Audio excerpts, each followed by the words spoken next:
Sheriff? Don't make me laugh. I'm the sheriff around here. Her voice, thin, ragged, screeching with fury, tore the hot afternoon clean in half. I spun toward the sound and saw her. Carol Peters. My neighbor. My nightmare. The self-crowned monarch of Silver Lake. At first glance, she almost looked ridiculous. Late 50s, stuffed into a vest a size too small, a cheap metal badge pinned crooked over her heart. But there was nothing funny about what she was holding. The gun was very real. Heavy, black, pointed straight at my daughter. Emily had just come up from the dock, barefoot, skin still damp from the lake. A towel hung loose from her shoulders, wet hair tracing dark lines down her back. To anyone else, she'd look like what she was, a young woman home for a summer weekend with family. That wasn't what Carol saw. Carol saw defiance. Someone who hadn't paid, hadn't knelt, hadn't obeyed. And now that pistol was centered on my girl's chest. "Ma'am," Emily called, clear and steady, her voice carrying across the gravel. "Put the weapon down. Right now." Sarah's fingers clamped around my arm so hard it hurt. My wife's eyes were huge, her lips pressed tight like she was physically holding in a scream. Behind us on the porch, my grandkids froze mid-play, two little statues in the doorway. Even the cicadas shut up. The whole cove seemed to be holding its breath. Carol laughed. The sound was wrong. Sharp, splintered, like a bottle breaking on concrete. "You don't give me orders," she snapped, voice cracking on the last word. "I'm president of this community. You're trespassing, and I'll arrest you myself if I have to." Arrest. Citizens arrest. The word bounced off the pines while my mind careened. All I could focus on was the slim, unmoving figure in that gun sight picture. My baby. My Emily. She didn't flinch. Didn't back away. She simply raised both hands, palms out, and spoke again. Lower this time. Every syllable hard as rebar. "My name is Emily Clark. I am the sheriff of this county. You are committing a felony. Drop the weapon, ma'am." "Sheriff." The word hit Carol like a rock. Her head jerked. For an instant, something flickered behind her sunglasses. Confusion, maybe fear. Then it vanished. Her lip curled. "You?" she spat. "You're the sheriff? Don't make me laugh. You think wearing a bathing suit makes you an officer around here? I'm the sheriff." The gun trembled in her hands, but her voice only climbed higher and more shrill. My knees went weak, because this wasn't an HOA squabble anymore. This wasn't about noise complaints or trash cans or bylaws. This was the culmination, the last violent gust of a storm that had been gathering since the day we arrived at Silver Lake. I wanted to run, to shove Emily out of the way, to do anything but stand there helpless and nailed to the porch while the worst moment of my life unfolded in the open daylight. I saw her as a split screen in my mind. The little girl wobbling down our street on her first bike while I jogged beside her. The young woman in white on my arm as I walked her down the church aisle. And now this, barefoot in the gravel, unarmed, staring down a loaded pistol with more steadiness than I had ever possessed. And it struck me then, Carol had no idea. No idea that the visitor she'd decided to threaten wasn't just somebody's daughter, wasn't just a weekend guest. My child was the elected sheriff of this county. A sworn officer with more authority in her little finger than Carol had ever possessed in that whole pathetic costume of hers. Real badge, real jurisdiction, real deputies one call away. Carol believed she was the law. She was about to learn exactly where her rule ended, at the moment she leveled that gun. Standing there, heart hammering, Sarah gripping my arm, I knew this wasn't simply a feud with a difficult neighbor. It was the final scene of a story that had started months before, the day we moved into what we thought was our dream cabin by the lake. Back when we believed the only thing waiting for us here was quiet. Back before Carol Peters decided she was queen. Back before my daughter had to remind her who the sheriff actually was. That's where the story really begins. And this is how it ends. Handcuffs snapping shut on a woman who thought she ruled us all. We talked about a place like this for decades. Most of my working life I was a civil engineer, buried in blueprints and deadlines, driving past glossy billboards showing cabins I could never justify.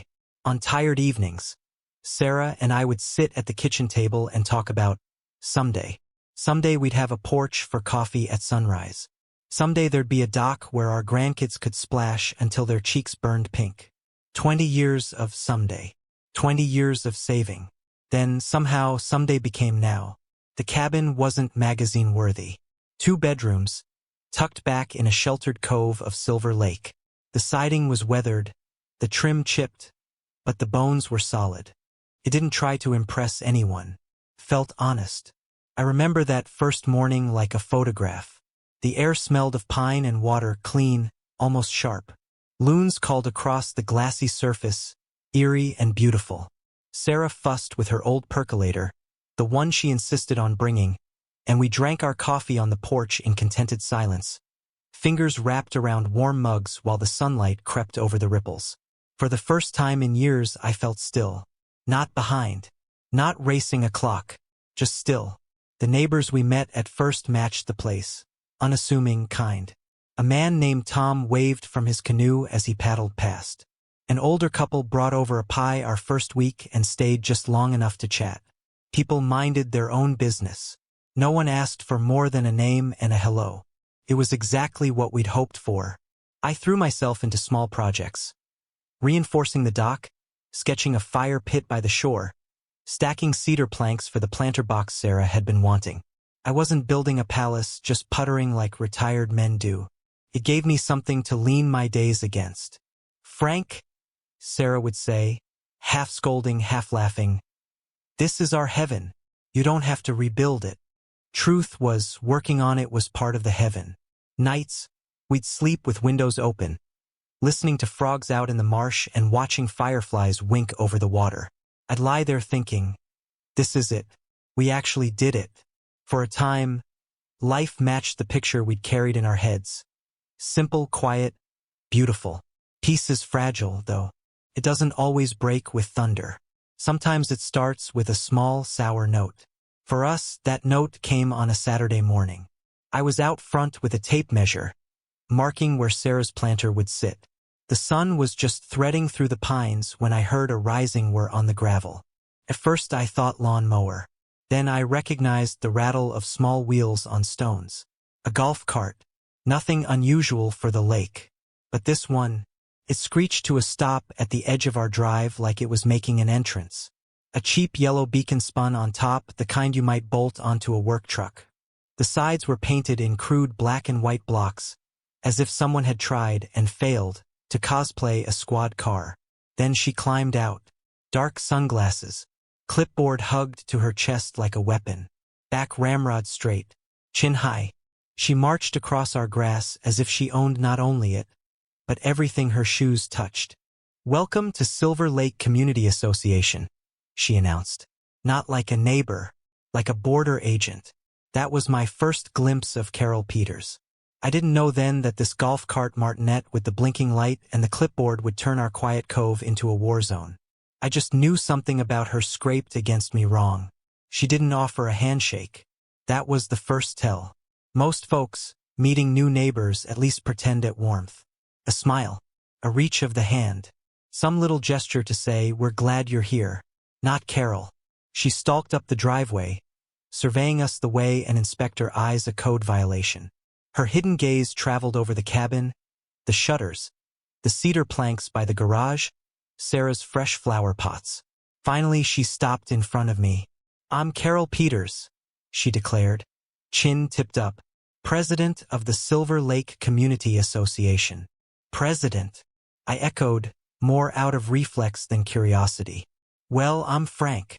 I stuck out my hand. This is my wife, Sarah. We're just getting settled. She ignored my hand completely. Instead, she thrust a thick 3-ring binder into my chest. Your welcome packet. Bylaws, architectural rules, dues schedule, community standards. Dues are $500 a year, payable by the 1st of next month. I blinked. Dues? Yes. Her tone sharpened. Impatient. Road maintenance, dock upkeep, snow removal in the winter, and she jerked her thumb toward the golf cart. Security patrol, which I personally oversee. I took in the ridiculous cart, the spinning yellow light, the spray-painted sides. Security patrol? I asked carefully. She nodded like I just thanked her for her military service. We keep order. Without enforcement, people think they can do whatever they want. That's not acceptable. Sarah stepped in, born diplomat that she is, with a warm smile. Thank you for stopping by, Carol. We actually weren't aware there was an HOA here. Our realtor never mentioned it, and nothing came up at closing. For the briefest instant, Carol's face cracked. A tight pull at the corners of her mouth. A fleeting shadow. Then the mask was back, replaced with a brittle smile that didn't reach her eyes. Of course there's an HOA, she said. How else would we maintain community integrity? Some realtors don't do their homework. Don't worry, I'll get you squared away. She tapped the binder I held. Everything you need is in there. Lawn height, trash can placement, boat usage hours, paint colors. Straightforward. At the back you'll find the membership agreement. Sign it, attach your check, and return it to me within 30 days. The way she said it left no room for if or we'll see. She was used to issuing directives and having them followed. I managed a polite nod. We'll look it over. Carol leaned in, voice going flat. Don't just look it over. Sign it. It's easier that way. Avoids misunderstandings. Then she pivoted, strode back to her cart, and rolled off, yellow light spinning like a makeshift crown. Sarah and I stood there, silent. The binder felt heavier than it should have. Well, Sarah said at last, she's dedicated. That night, after she'd gone to bed, I spread our documents over the dining table. Closing papers, survey, tax maps. My engineer's brain wouldn't let it go. Her manner had been too pushy, too presumptive. I traced the boundaries of our parcel, then pulled up county tax records on my laptop. There it was, black and white. Our lot and 4 others nearby had been platted back in 1978. The Silver Lake Community Association wasn't formed until 1991. We were adjacent to their subdivision, not inside it. Legally, her authority ended at her property line. No claim over our land. No jurisdiction over our dock. No basis for dues or signatures. I sat back and stared at the binder she'd shoved at me. This wasn't a misunderstanding. It was theater, a performance of power. And Carol Peters was playing officer, judge, and jury in her own one-woman show. I figured ignoring her would be enough. After that first ridiculous patrol, I decided not to stir things. We went back to our porch coffee, our little projects, our walks down to the end of the lane. For a bit, it worked. Life smoothed out. Then the first envelope appeared under my wiper blade. Plain white. Neat block letters spelling my name. It looked official in the way something store-bought tries to look official. Inside, a violation notice. Our offense, unapproved construction materials. I stared, baffled. The materials were the cedar planks I had stacked by the garage for Sarah's planter box. According to Bylaw 7.4, every building project needed sign-off from the Architectural Review Committee. A committee which, I would eventually learn, consisted of exactly 2 people. Carol and a skittish retiree named Gerald who never quite met anyone's eyes. At the bottom, a $50 fine and a warning that the amount would double every 7 days if the violation wasn't cured. Below the typed text, Carol's handwriting slashed across the page. This is your only friendly warning. We do things by the book here. Friendly warning. I actually laughed, but there was no humor in it. We hadn't signed her book.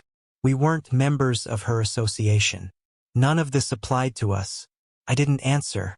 I simply moved the planks into the garage. Not because I believed I owed her anything, but because I didn't want to feed her drama. I hoped she'd take the hint. She didn't. 3 days later, another envelope. This time, improper waste receptacle display. Translation. We'd put our trash can out at the road Tuesday morning for Wednesday pickup, exactly as everyone else in the county did. According to Carol, her rules said trash cans couldn't be visible from the road more than 12 hours before pickup. Another $50 fine. I held the paper, my hands shaking. Not from fear, not yet, but from anger. From the dawning realization that this wasn't about rules at all. It was about control. Our refusal to join hadn't just rejected her HOA. It had rejected her. She couldn't stand that there was a house on her lake not under her thumb. That night I started a file. Plain Manila, one word on the tab in block letters. Carol. Into it went everything. Our property survey, the plat showing we were outside her subdivision, the county road designation, her binder, the violation notices, and the polite letter I eventually drafted explaining we were not and would not be members. I dated each page, jotted notes after every interaction. It was second nature to me. Document, record, prepare. If she wanted a paper war, I'd be ready. But Carol didn't just want paper. She escalated. Her golf cart began appearing more often, engine idling across from our driveway, yellow light slowly rotating. Sometimes she'd simply sit, sunglasses on, clipboard in her lap, not writing, just watching. If I raked leaves, she watched. If I sanded the dock, she watched. If Sarah and I tried to enjoy wine on the porch at sunset, she sat there like a gargoyle on wheels. This wasn't security. It was surveillance. Sarah tried to turn the temperature down. One blistering afternoon she walked out with 2 tall glasses of iced tea. "Carol, you must be baking out here," she said, holding one out with her friendliest smile. "Thought you might like this." Carol didn't even glance at it. "I'm on duty," she said, flat as concrete. "I don't accept beverages while I'm on patrol." Sarah set the glass carefully beside the cart and went back inside, shaking her head. 3 hours later, the ice had melted to nothing. Carol finally drove off, leaving the untouched drink sitting there like a discarded prop. We'd gotten the message. There would be no thaw, no common ground. The place we'd worked 20 years to reach was being poisoned. And this was only the first dose. My 60th birthday should have been simple. Burgers on the grill, old stories shared on the porch, grandkids tearing across the yard, shrieking with laughter. A warm afternoon, soft music, easy joy. For a few hours, that's exactly how it went. Friends I hadn't seen in years. Smoke hanging sweet from the barbecue. Sunlight dancing on the lake. Then I heard her engine. Carol's golf cart was louder than it had any right to be. The tired motor whining at full throttle, gravel spitting under the tires. She came flying down the lane with her yellow light spinning like an emergency. This time she didn't stop at the road. She jerked the wheel hard and skidded across the mouth of our driveway, blocking it entirely. 2 of my friends, who'd just pulled up behind her, had to slam their brakes. Carol planted herself in front of their bumper, arms outstretched, as if directing traffic at a crash scene. I set my plate down and walked fast down the drive. "Carol," I said, forcing calm, "can I help you with something?" Her chin went up. "You're in violation," she declared, loud enough for everyone on the porch to hear. "Noise levels, excessive vehicles, unauthorized gathering without prior approval." I looked back at my guests. Conversations had stopped. 20 sets of eyes were on us. "Carol," I said again, firmer, "this is my property. Those are my friends. And you are blocking a county road. Move your cart, please." "This is not a county road," she snapped. "It is community property maintained by association dues." I almost laughed. One quick call to the county road department would have proved her wrong. But before I could speak, my friend Dave leaned out his car window. Dave's a big guy, looks intimidating, but gentler than anyone I know. "Ma'am," he said kindly, "we're just trying to park. Is there a problem?" Carol swung toward him, eyes blazing. "I am the problem solver. You are trespassing. No more than 4 guest vehicles at any residence without written authorization. Those are the rules." My patience started to crack. "Carol, your rules don't apply to us.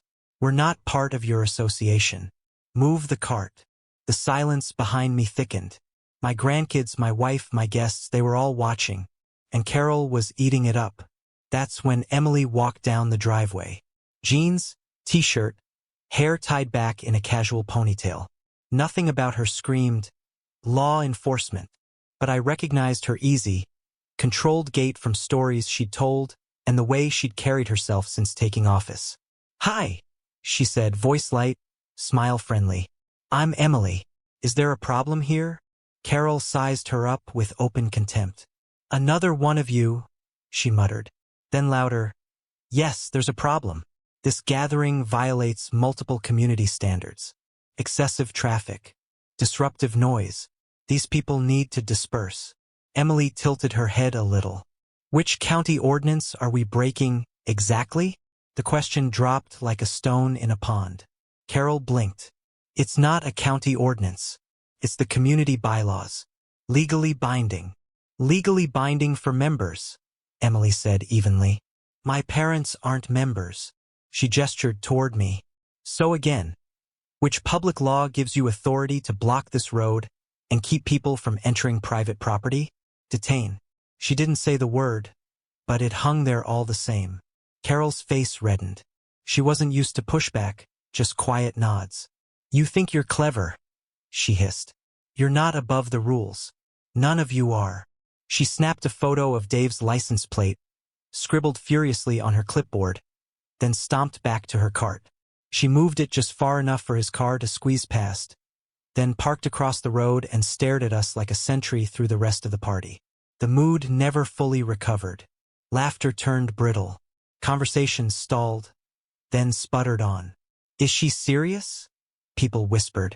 Can she actually do that? All evening I reassured them. She has no legal authority. You've done nothing wrong. But their unease seeped into me, because Carol wasn't just dropping silly notices on our windshield anymore. She was escalating. For the first time, I wondered how far she might go.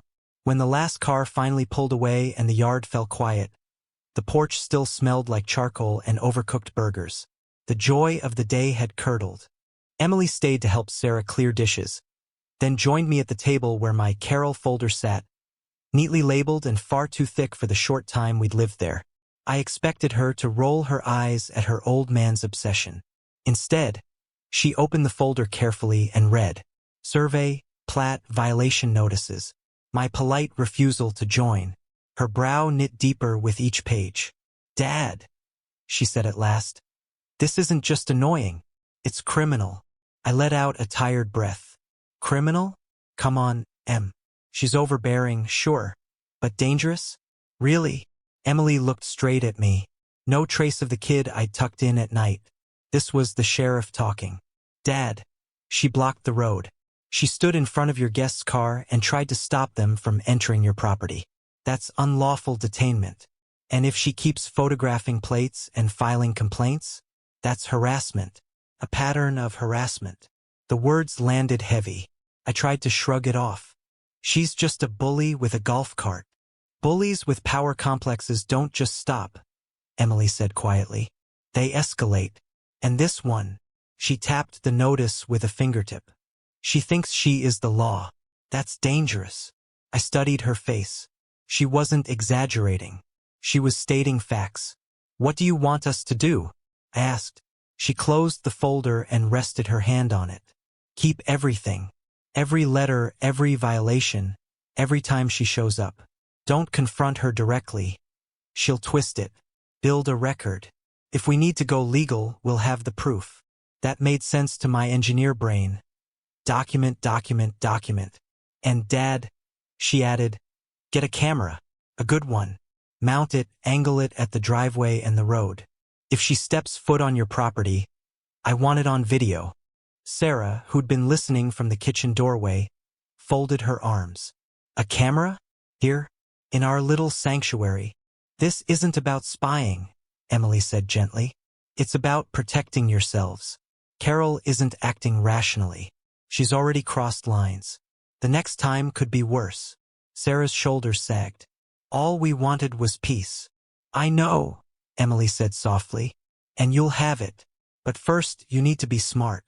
I looked at her, my daughter, my sheriff, and nodded. All right, we'll do it. The next week, I drove into town and bought a decent high-definition security camera.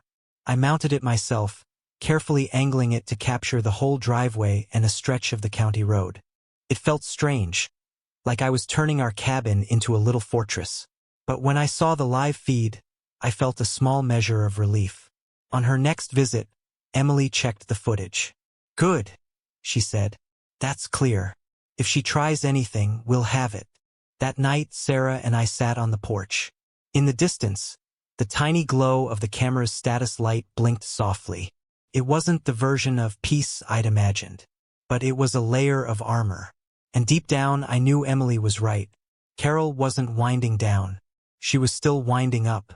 The next hit came in a nondescript, brown envelope. Return address, County Zoning and Planning Department.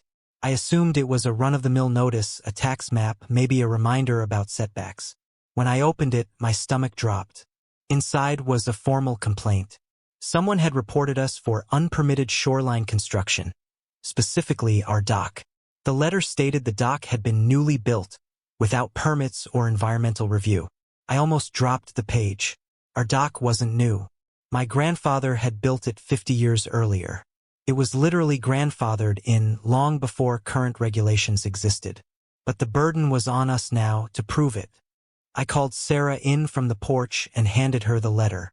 Her face tightened as she read. Who would? She began, then stopped. She didn't have to finish. We both knew. I spent 2 days in the attic digging through boxes. I found yellowed receipts from the lumber yard my grandfather used. Old Polaroids from the 70s with our dock clearly in frame. Survey maps from decades back with the dock sketched in. The Carol file grew fatter. I drafted a 10-page response with attachments, diagrams, copies of deeds, annotated maps. It felt less like answering a question about a dock and more like defending my character in court. When I dropped the packet at the zoning office, the clerk glanced at the complaint, then at my stack of evidence. Mr. Clark, she said quietly, I'm not supposed to say this, but we've had a lot of these from Silver Lake lately. Always anonymous. Always flimsy. The implication was obvious. We weren't her first target. I left angrier than I'd arrived. It wasn't enough for Carol to hover in a golf cart. It wasn't enough to slap fake fines on our door. She was willing to weaponize the county bureaucracy to drain my time and peace. 2 weeks later, the verdict arrived. Complaint dismissed. Our dock was legal and documented. Relief washed through me. But hollow. Carol had still gotten something, weeks of my energy and sleep. That night I called Emily. She listened without interrupting, then said, Dad, filing a false report with a government office isn't just mean. It's abuse of process. That's a crime. For the first time, I stopped telling myself she was just a nuisance. I opened the desk drawer, slid the zoning complaint and my rebuttal into the Carol file, and felt the folder strain against the metal sides. How long do we live like this? Sarah whispered behind me. I didn't have an answer. I only knew one thing. Carol was still climbing, and somewhere in the distance, I could feel the storm building. The first crack in her little empire appeared at the post office. I was standing in line when I spotted Gerald, the nervous retiree from the so-called Architectural Review Committee. He had a stack of envelopes clutched to his chest, his eyes darting as if he expected someone to yank them away. Morning, Gerald, I said quietly. Frank Clark, corner lot. He jumped as if I'd shocked him. Oh, hello. I just wanted to say, I lowered my voice. I'm sorry if my planter project caused you trouble. His expression softened. It wasn't any trouble for me, he murmured. I thought it looked nice. Nice. Not exactly the language of a man obsessed with enforcement. Gerald flicked a glance around the lobby, then leaned closer. She makes the rules up as she goes, he whispered. We haven't had a proper vote in over a year. No quorum, no minutes. She emails what she wants and says it passed. But it didn't. Anger sparked in my chest. So all those fines, all those... He sighed, heavy with resignation. There's supposed to be a process. She ignores it. I'm on the committee in name only. She decides. Always her. Before I could ask more, he hurried off, hugging his envelopes to his chest. But the crack was there. Her kingdom wasn't as solid as it looked. The second crack came at the hardware store. Tom, the canoe neighbor, caught my eye in the lumber aisle. Frank, he said, rubbing the back of his neck. Heard you've had run-ins. Is it that obvious? I asked. He gave a half shrug. Word travels. Look, I'll tell you this. She's been collecting dues, but last winter, the plow never came. Said she'd hired someone cheaper. Storm hit, road didn't get cleared. We were snowed in 3 days. Ended up shoveling the whole thing ourselves. What about the money? I asked. Tom grimaced. Who knows? She says it went to expenses. But the dock's rotting and the road's a mess. We don't see much for $500 a year. I drove home with my brain buzzing. Between Gerald's confession and Tom's frustration, a picture sharpened. Carol wasn't defending anything. She was milking it. That evening I spread the Carol file on the table and laid out everything for Emily, who had driven up for the weekend. She flipped through maps, letters, notices while I repeated what Gerald and Tom had told me. Her jaw set. Dad, this isn't just harassment anymore. It smells like fraud. Fraud, I echoed. She pulled out her phone and started tapping. Let's check something. A moment later she looked up. Found it. State corporate database. She scrolled, then frowned. Here we go. Silver Lake Community Association. Nonprofit status. Administratively dissolved 18 months ago. I blinked. Dissolved? On paper, Emily said. It doesn't exist. They didn't file their returns, didn't pay the fee, whatever it was. Legally, there is no HOA. I stared at her. So all the dues, the fines? She's been cashing checks under the name of an entity the state says doesn't exist, Emily said. That's misrepresentation at best. At worst, fraud. A bitter laugh escaped me. So all this time, she's been president of an empty chair. Exactly, Emily said. And she has a lot to lose if people find out. For the first time since this whole mess began, I felt something like hope. Her castle wasn't built on bedrock. It was sitting on a sandbar, and the tide had started sliding out. The night we discovered the HOA was legally dead. I couldn't sleep. I sat at the kitchen table with the Carol folder spread open like a battle map. Sarah went to bed.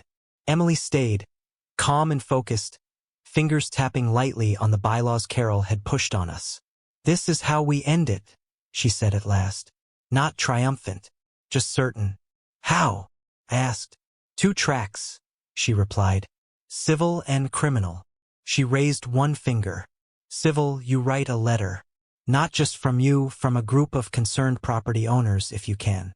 Lay out the facts. The corporation is dissolved. Dues collected without authority. Services not rendered. Cite the statutes. Mail it to every homeowner. Once they see the truth, her illusion of power evaporates. That appealed to me. Facts, documentation, clear presentation, that was my native language. And criminal? I asked. She lifted a second finger. That part will take care of itself. Carol thrives on confrontation. When you expose her, she'll lash out. Hard. When she does, we'll have it on video. Then we'll have charges that stick. I could almost see the sequence in my head. Letters, outrage, confrontation, arrest. Like watching dominoes lined up. From the bedroom, I heard Sarah's voice drift down the hall, weary and sad. All we wanted was peace. She was right. That's all we'd set out to find. But ignoring a bully doesn't buy peace. It just buys time. Sometimes the only way out is through. The next morning I drafted the letter. I wrote it like I'd write a technical report. Clear, unemotional, supported by evidence. I explained that according to state records, the Silver Lake Community Association's nonprofit status had lapsed 18 months earlier. Any dues collected in its name since were legally void. Promised services, snow plowing, dock maintenance, road repair, had either not occurred or were performed by the residents themselves. Enforcement actions, fines, threats, violations, had been carried out without legal authority. I ended with a request. A full accounting of funds, and an emergency meeting to elect a legitimate board under a properly reinstated corporation. No insults, no name-calling, just facts and a path forward. When I read it aloud, Emily nodded. It's perfect, professional. Nobody can say you're out for revenge. You're asking for transparency. We spent the afternoon pulling addresses from county records. By evening, 39 envelopes waited in a neat stack, each stamped, each addressed. As I sealed the last one, I knew we'd crossed a line. Once those letters left my hand, nothing would be the same. That night, Emily adjusted the driveway camera to widen the view. "She'll come here," she said. "Count on it. When she does, let her talk. Don't touch her. Don't shout. Just stand your ground. The video will do the rest." I looked at my daughter, my sheriff, and for the first time I believed the tide might actually be turning. Carol wasn't untouchable. She was cornered, and soon the whole shoreline would see it. I mailed the letters on a Wednesday, 39 small fuses sliding into a blue metal box. For a moment, as the last envelope disappeared, I felt lighter. Then the weight of what I'd set in motion settled on my shoulders. Friday evening, the first ripples showed. From our porch, Sarah and I watched neighbors stroll to their mailboxes. Couples stood at the end of their drives with my envelope in hand, frowning as they read. Some opened it right there. Others carried it inside like something fragile. A few minutes later, screen doors squeaked, curtains shifted, and lo, urgent voices floated on the breeze. It was like watching kindling catch, slow then spreading. By Saturday morning, the lake hummed with unease. Tom waved from across the cove. A measured, deliberate wave, different from his usual easy greeting. Later, I saw him with another neighbor, heads bent over the letter. Even jittery Gerald stood at the post office counter with my envelope half visible in his breast pocket, lips moving as if rehearsing what he might finally say. The hive was stirring, and Carol felt it. That afternoon her golf cart buzzed around the loop faster than usual, yellow light spinning angrily. She stopped at driveways, waving her hands, her posture stiff with indignation. I couldn't make out the words from our porch, but the body language said enough. Some neighbors folded their arms. Some stepped back. Fewer heads nodded. Her empire, built on fear and habit, was wobbling. By Sunday, the silence had changed color. It wasn't us she was glaring at in isolation anymore. Curtains twitched up and down the road. Faces appeared and lingered when her cart slowed. They weren't looking at us with pity. They were looking at her with doubt. The fuse was almost to the dynamite. Sunday afternoon it blew. I was on the porch sanding the arm of an old Adirondack chair when I heard the distinctive whine of her cart. This time it didn't idle across the road. It bounced up over the edge of the yard, chewing a ragged path straight through one of Sarah's carefully tended flower beds. The cart lurched to a stop and Carol all but leapt out, face flushed an ugly red. In her hand, my letter, crumpled and clenched hard. "You!" she screamed, stabbing a finger at me. "How dare you!" Sarah hurried to the doorway, hand over her mouth. Down by the dock, Emily, wrapped in a towel, hair wet, looked up sharply and started walking toward us. Carol charged up the lawn, voice splintering with rage. "Lies!" she shrieked, waving the letter. "Every word of it lies. After everything I've done for this community, you smear me?" I set the sander down carefully and stood. "Carol," I said, keeping my voice even, "you're trespassing. Step off my property." "Your property?" she spat. "This is my community. I built it. I protect it. And you?" She shook the letter at my chest. "You think you can turn them against me?" Her hands shook. Whatever poise she usually wore like a uniform was gone. She looked less like a president and more like a rattled animal. "Carol," I said again, firmer, "the association has been dissolved for a year and a half. You don't have any authority here. People deserve to know where their money's gone." "The money is accounted for," she snapped. "Expenses, legal fees, insurance. You wouldn't understand." She was unraveling right there in front of my wife and my daughter and, thanks to the camera perched above the drive, a silent digital witness. Emily had reached us now, walking steadily up the grass. From a distance, she just looked like a concerned daughter. I recognized the set of her shoulders for what it was. Carol spun on her. "You're with him," she snarled. "You're all the same. You think you can ignore the rules? Not in my community." "Ma'am," Emily said, voice calm, "I think you need to take a breath. Don't you tell me to calm down, Carol screeched. You people need to learn a lesson. And then she reached behind her back. For the first time, I saw the holster at her hip. The dull black shape nestled there. My blood turned cold. In one jerky motion, Carol yanked out a handgun and leveled it at Emily's chest. Hands up, she shouted, eyes wild. You're trespassing on private community property. I'm making a citizen's arrest. The world narrowed to the circle of that barrel. Sarah gasped. My son-in-law, halfway up from the dock, froze. The kids' laughter strangled into silence. Emily didn't flinch. Slowly, she raised her hands, palms facing Carol. When she spoke again, the warmth was gone. Her voice had turned flat and metallic. Pure command. Ma'am, my name is Emily Clark. I am the sheriff of this county. You are committing aggravated assault with a deadly weapon. I am ordering you to put that gun down. For a heartbeat, Carol just gaped. Her gaze flicked from Emily's face to the gun, back again. For the first time since I'd known her, she looked unsure. Then the doubt burned off in a flare of madness. She laughed. A high, broken cackle. Sheriff? Don't make me laugh. I'm the sheriff here. The words knifed through the thick summer air. Time crawled. The pistol gleamed in the sunlight, steady but trembling in her grip. Carol ranted. Something about rules, trespassing, her lake, but the sound blurred around the edges. All I really heard was my own heartbeat. Ma'am, Emily said, each word precise. You are pointing a firearm at a peace officer. Put it down. Now. Carol's knuckles went white around the grip. You don't get it, she hissed. This is my road. My lake. I make the law here.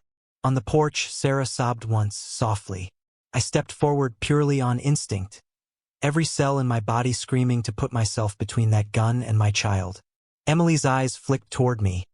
Just a glance, and I stopped dead. The message in that look was clear. Don't. Stay back, Dad, she said, without taking her focus off Carol. My heart slammed so hard it hurt. My baby girl, inches from a bullet, and I stood there, paralyzed by the knowledge that any sudden move from me could make it worse. Down by the dock, the kids were wrapped around their father, faces ghost white. Somewhere in the distance, faint at first, I heard sirens.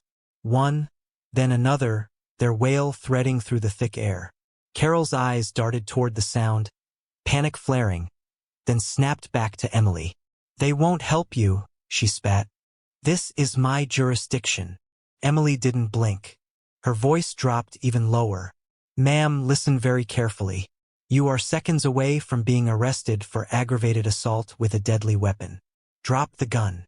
For a heartbeat, I thought she might. Carol's hand shook. Her breath hitched. Her mouth opened. Then she barked out another ragged laugh. You're bluffing. You're just a little girl in a bathing suit. I'm the president. I'm the sheriff here. Emily's jaw tightened.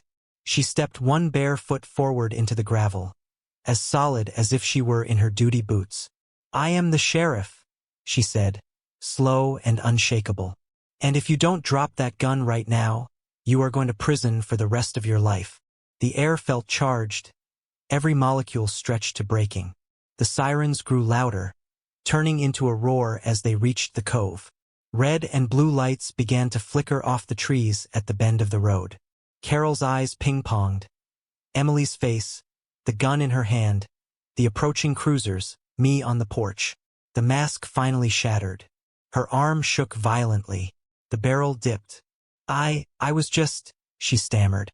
I didn't mean. She was trespassing. Drop it, Emily barked, voice cutting like a whip. Even I flinched. Carol flinched too, then obeyed. The gun slipped from her hand and hit the asphalt with a clatter that seemed to echo off every house along the shore. Two sheriff's cruisers screeched to a halt behind her golf cart at that exact moment, light bars blazing. Deputies poured out, weapons drawn but angled low as they read the scene. The gun on the ground, the woman in the fake vest, the county sheriff barefoot in a towel standing steady between her family and a threat. Sheriff, one deputy called, voice taut. You all right? I'm fine, Emily replied, eyes still locked on Carol. Secure the weapon. Take this individual into custody. They moved fast. One deputy kicked the pistol back with his boot, then scooped it into an evidence bag. Another approached Carol, who had gone gray, her whole body trembling. "Ma'am, turn around. Hands behind your back," he ordered. "But I'm the president," she choked. He didn't even blink. "You have the right to remain silent," he began, pulling her arms back. The cuffs clicked shut with a final, flat sound that snapped something tight inside my chest. And just like that, her reign ended. Carol Peters, self-anointed sheriff of Silver Lake, terror of trash cans and birthday parties, was led to the back of a real patrol car, sobbing, pleading, utterly undone. Doors opened up and down the road. Neighbors emerged, drawn by the sirens. People stood in their driveways, stunned, watching the tableau. The cruisers, the deputies, the bagged pistol, my daughter standing straight in the gravel. The myth evaporated in the spinning red and blue. Carol wasn't a protector. She wasn't authority. She was just a middle-aged woman in a too-tight vest and a costume badge, finally tripped up by her own delusions. I caught Emily's eye. She gave me the smallest nod. For the first time in months, I let myself breathe. The night they took Carol away, the air around our cove felt different. No cart idling across from our drive. No clipboard. No watchful shadow at the edge of every gathering. It was quieter, yet we all knew the story wasn't finished. Justice still had to play its part. The county prosecutor didn't waste time. Between the security footage, the deputy's statements, and the fact that the target of the gun was the sheriff herself, the court case was airtight. They charged Carol with aggravated assault with a deadly weapon, harassment, and impersonating a public servant. Once Gerald turned over emails where she'd fabricated board votes, and the DA subpoenaed bank records showing dues funneled through a corporation the state had dissolved, they added fraudulent business practices to the pile. Silver Lake buzzed for weeks. People who had once sighed, "That's just Carol," now shook their heads and looked at their feet. At the first legitimate community meeting, this one held in a rented hall in town under real bylaws, nearly every property owner showed up. Tom stood near the front, clutching a sheet of notes. His voice trembled at first, then strengthened. "We let one person run roughshod over us," he said. "We didn't ask questions. We didn't demand to see where the money went. That's on us. But it ends now." Applause broke out across the room, hesitant at first, then growing. That night, they voted to formally dissolve whatever scraps of the old association remained, and to form a new one, properly incorporated, transparent, and limited in scope. They even added what they called a good neighbor clause. Before any fine or formal notice could go out, there had to be a conversation, a knock on the door, a chance to work it out over words instead of paper. Everything Carol's regime had never been: open, fair, neighborly. They elected Tom president. Gerald, looking as if he'd shed 50 pounds of shame, agreed to serve as secretary. They asked me to be treasurer. I smiled and shook my head. "I didn't buy this cabin to join a board," I told them. "But if you ever need a second set of eyes on a contract or a balance sheet, I'm happy to help." It was the right balance. I wanted my lake back, not a new permanent obligation. As for Carol, her fall was hard and fast. She pled guilty to felony menacing and to fraudulent business practices. Her lawyer managed to keep her out of prison because of her age and lack of prior record, but the sentence still landed heavy. 5 years of probation, a stiff fine, mandatory counseling, and, my personal favorite detail, a permanent court order barring her from serving on any board or homeowners association anywhere in the state. Her little empire was gone for good. People who had once winced and paid her dues now crossed the street to avoid her. Those she'd lorded over turned their backs. Her husband, Gary, moved like a ghost, silent, shoulders bowed under a weight you couldn't see but could feel from 20 feet away. Within a few months, they sold their lake house at a loss and disappeared 2 counties over. I don't miss them. Life at Silver Lake finally became what Sarah and I had pictured across all those years of someday. We drank our morning coffee on the porch without feeling like we were on stage. We grilled on weekends without engines roaring into our driveway. The grandkids cannonballed off the dock without worrying that someone in a fake patrol cart would come chugging up the lane to scold them. Neighbors dropped by now and then, not with fines but with a plate of cookies, a jar of jam, an invitation to a potluck. We'd found community after all. Not by bowing to a petty tyrant, but by pulling down her cardboard throne and helping everyone see what was really there. Some evenings, I open the desk drawer and pull out the old Carol file. It's thick, packed with every letter, every phony violation, every complaint she filed against us. It's a record of a battle I never wanted but would fight again if I had to. Because one lesson stands out as clear as that dock against the water. Bullies don't stop because you ignore them. They stop when someone stands up with evidence, with backbone, and, if you're lucky, with a daughter who knows exactly what to do when a fool raises a fake badge and a real gun. Carol Peters learned the hard way that no golf cart, no binder of pretend bylaws, no plastic badge can stand up to an engineer with a paper trail and a sheriff with steel in her spine. Now, when the sun slides down over Silver Lake and the loons start calling, I feel something we had to earn the hard way. Peace. Real, lasting peace.